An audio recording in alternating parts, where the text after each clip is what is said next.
The rest of the story. It is called the Graveyard of the Atlantic, the inhospitable stretch of gray-green water off Cape Hatteras, where the cold northerly currents collide with the warm Gulf Stream, a witch's cauldron in which many a ship has been stirred and sent to the bottom. North Carolina's own Bermuda Triangle, where psychotic seas and schizophrenic weather have combined to claim the lives of countless sailors. Not surprisingly, the Hatteras Lighthouse, built in 1798, at 191 feet, was among the tallest in the world. But they had to keep making it taller. The Hatteras Inlet is and always has been one of the most difficult channels to navigate anywhere, for there's a third peril to be reckoned there, the most treacherous of all, a continuously reshaping, redefining ocean floor, which can transform deep waters into dangerous reefs within a week. Peripatetic shoals 2 or 3 feet beneath the surface that make the safe route a twisting, turning, ever-changing one.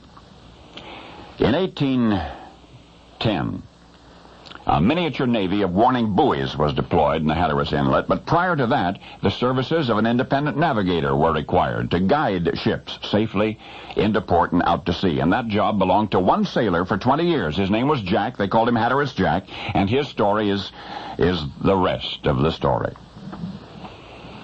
It was once said that only the boldest and the most reckless seaman would tarry in the waters off Cape Hatteras without a special reason for doing so, but Hatteras Jack had a special reason to protect the lives of his fellow sailors. He retired from ocean-going in 1790 to become full-time navigator of the Hatteras Inlet, the one and only pilot that the channel would have for 2 decades, and he never lost a ship. The routine was always the same. Jack would cruise out to greet each vessel as it approached from open sea.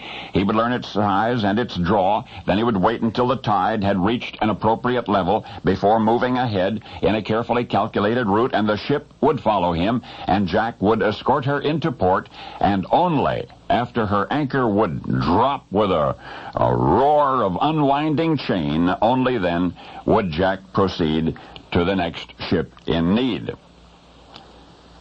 For all of the shipping companies which benefited from his services, Jack was salaried by no one. He spent his days out in the Sound, and he lived off the Sound. He fished for food, sometimes cruised out to kill a shark or two. A remarkable fisherman was Hatteras Jack, but an even more remarkable navigator. Even after his 20-year tour of duty was up, after the channel markers were installed, when his presence was less necessary, even after that, old Jack stayed on the job. He would venture out to check the newfangled equipment once in a while, just to see if the buoys and the bells were doing what they were supposed to do. Hatteras Jack. There's never been a navigator to compare, at least none that we know of.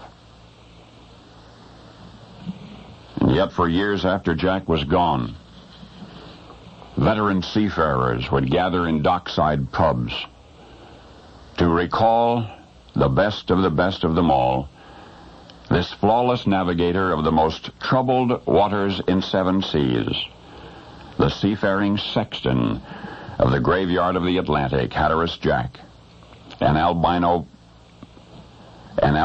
bottle-nosed dolphin. And now you know the rest of the story.